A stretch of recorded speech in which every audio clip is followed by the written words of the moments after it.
Stop struggling to find restaurant staff. Now sit down and take notes because I'm about to show you a 4-step plan for getting top talent for your restaurant starting this week. Hey, Donald Burns, the restaurant coach, and if you're like most restaurants and bars in your market, you've been struggling to find staff. Some restaurants are struggling to find any staff. It's almost like, oh my God, they're breathing. They can form a coherent sentence. Yes, they're hired. Well, new hires like this, they only stay for a few weeks but end up leaving, and then this cycle of anxiety just begins again. If you feel like you're desperate to find people, if you feel like your staff treats your restaurant like a revolving door, you need a new plan to put an end to your state of panicking anxiety. But first, if you find this video helpful, don't forget to hit the like and subscribe button or share it with someone you think needs to hear the message. Okay, how did we get here? Well, honestly, we did it to ourselves. The first step to fixing a problem is admitting that we have a problem. Our inability to find great staff who buys in and stays, stems from one simple premise. We don't treat people as well as we should. We are the result of years of poor management, treating staff like a line item and not an asset. That outdated mindset really needs to be erased. We have a few outdated beliefs that we must remove from our culture if we ever want to attract and retain the best. With that mission in mind, I'm going to outline a 4-step recruiting plan you need to build a high-performance team and succeed this year. Step 1, you gotta change your mindset. Now this step seems easy, yet it's gonna be the one that makes or breaks the others, so let's really address it first. You've heard that there's a war for talent out there. Well, the truth is, there's a war with talent. Like 90% of all the bar and restaurant problems, you are your own worst enemy. The good news is, you're also your best solution. Here's a myth buster I'm sure you've heard before. Treat people like you wanna be treated. That's a bunch of BS. Honestly, most people don't treat themselves very well, so stop saying this. You need to treat people better than you treat yourself, and this goes back to embracing what hospitality really means. You're the host to other people's experiences. We love to throw around the word hospitality in reference to our guests in this industry. Well, I'm going to tell you, honestly, you need to apply that same enthusiasm towards your team. To start winning the war with talent, you must treat them better. Does that mean more money? Not necessarily. You'd be shocked at how far some genuine appreciation goes. That means just saying please and thank you. Yes, manners maketh the culture. I have a steadfast rule all my coaching clients must follow. We call it 100% thank yous. Everyone on the team must say thank you to each other at the end of every shift. We tend to take people for granted when we work with them day after day. Psychologists call this the law of familiarity. Please don't let it infect you and impact your culture.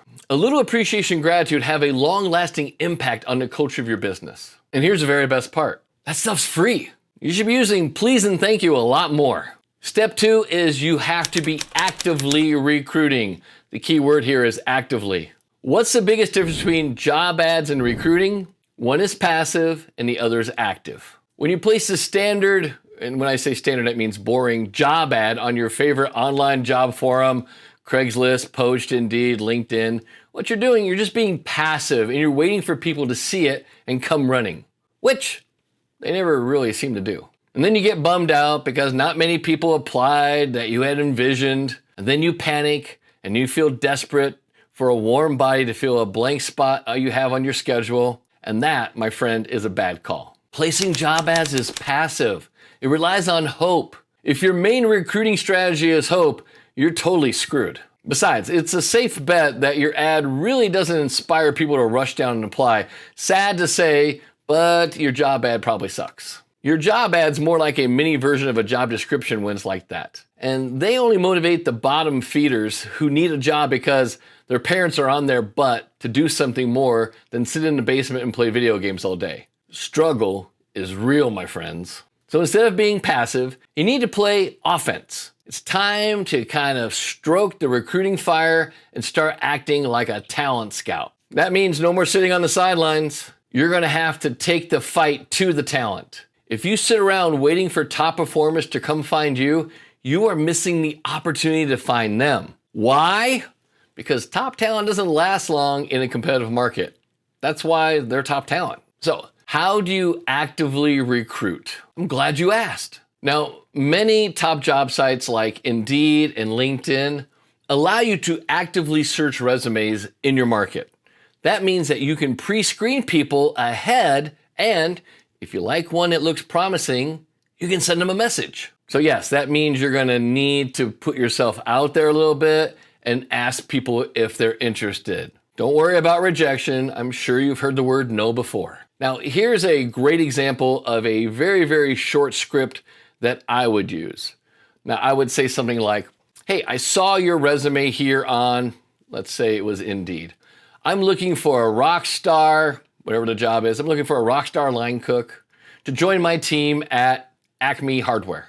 Okay, whatever your restaurant's name is. Message me back if you're interested to have a quick conversation to see if this is a good fit for both of us. And then sincerely, and then you put your name. Pretty simple, right? Pretty straightforward. Here's the secret. You need to send a lot of messages to get responses. It is purely a numbers game. Some people try it and then they get discouraged when they don't get a lot of replies. Here's the thing you have to understand. For every 20 messages you send out, only 5 will probably actually reply, and then only 1 or 2 will actually schedule an interview. Now, those results are far better than sitting around waiting for people to find you. Now, you want to dedicate at least 1 hour a week, break it into 20-minute blocks, just playing offense and actively recruiting in your market. Step 3, scout for personality over skill. Okay, don't take this the wrong way, but you're hiring people for the wrong reasons. You need a line cook, and you have a bias to look at those resumes that have a lot of experience. Now, I'm not saying that experience isn't important. It's critical for certain positions. However, personality needs to be 51%, sometimes 80% of your hiring equation. So how do you uncover someone's personality? Ask better questions that dig into their character. Now, here are a few of my favorite ones. One might be, what's a common misconception people have about you? Here's another one I really like. If you saw someone stealing something, either an employee or a guest, how would you handle that situation?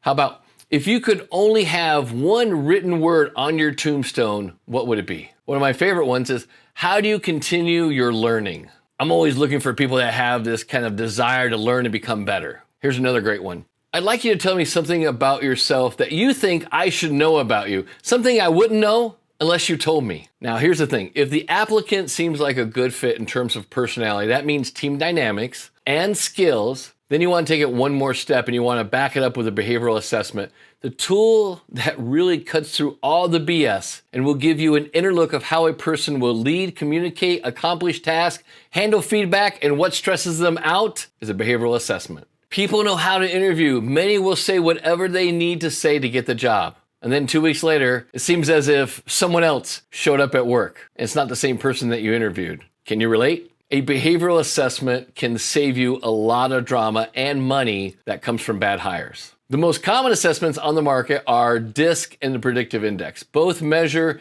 the 4 cornerstone traits that everyone has. We just have them in different amounts, which makes everyone unique. Now, the one I like to use is called the Pro Scan. And I like it for restaurants because it measures another element that the other ones don't, and that's kinetic energy. Why is kinetic energy so important? Because it tells me how much I can put on your plate before you snap like a rubber band that's been stretched too far. Also, when you're using behavioral assessments, get a professional that's trained and certified to interpret those reports before you start making big decisions. A lot of people, when they're first introduced to these behavioral assessments, they tend to stereotype people. You don't want to do that. Behavior predicts performance. So you want to have a pro to help you ensure that you have the right person in the right position on your team. Step 4 is you need to market yourself as the employer of choice. Here's another tough pill to swallow. If you don't have top talent applying at your restaurant or bar, you might not be considered a worthwhile place to work. Now, I know that might sting a little. However, that may be more perception than truth. You always have 2 markets that you want your brand to be in front of at all times, your guest and your future staff.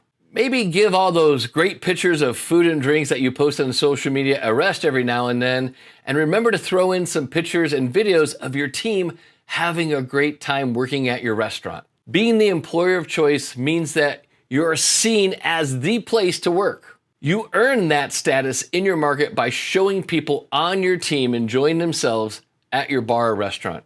Share their stories, share their testimonials about why they choose to work there.